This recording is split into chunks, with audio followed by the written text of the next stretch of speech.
I always had an entrepreneurial flicker in me, and when retirement came, I wasn't ready for retirement. I like working, I like dealing with people, I like being part of the community. So I looked for something that would fill that. Playing golf every day was not going to do it.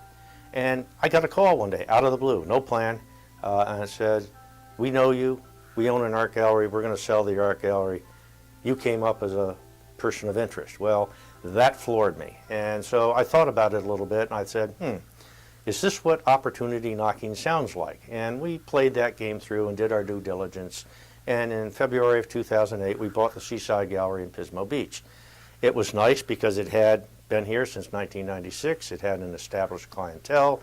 It had a certain, business model, and we bought into that. This was an easy way to start. Having done that, we changed it tremendously. We changed it from what was sort of a beachfront boutique gallery into a high-end fine art gallery, because nothing like that quite existed in this area. But then along the way, as I said to others, the idea of doing the Slowpoke show as a separate business came along. So despite the gallery, the Slowpoke was a new start. I mean, that was entrepreneurial from day one. And you may laugh at this, but I read a book called Think Big, and it was written by Donald Trump, and the first chapter just really captured my imagination. I recommend it to you.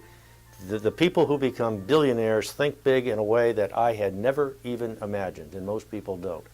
And I got thinking about that, and I said, the Slowpoke could be bigger than a gallery show. How do we do that? For us, at my level, starting off with a new business venture, a public art show, finding the space, finding the people, coming up with the money, doing all this stuff, this was thinking pretty big. So we set out to do that. We did a lot of homework. We built it from scratch. We needed walls, so we built them. We needed lights. Well, we decided, we'll do LED lights and get color correct lights, and that'll help us for the future. And then we built volunteers, and then we got artists, and so on. So it was very entrepreneurial. 2016 was the first year of a standalone show. It was quite successful for a first year show. And this year is our second year, and it's shaping up to be even better.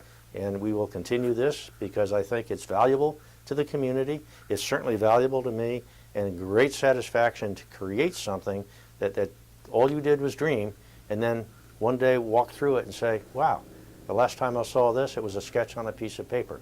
So that's the entrepreneurial spirit, and you can do it.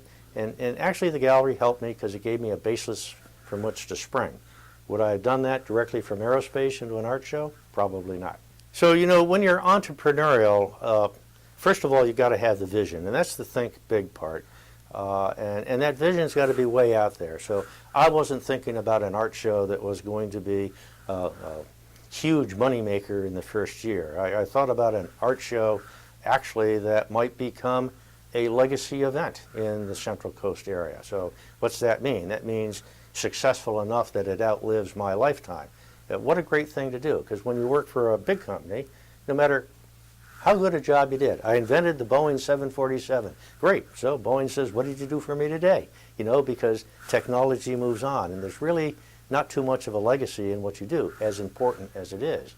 But if you start something like an art show in a region and it has value to the region and people pick up on it after you're gone, well, now you've created something. That's a legacy. So that's thinking long range. That's thinking big.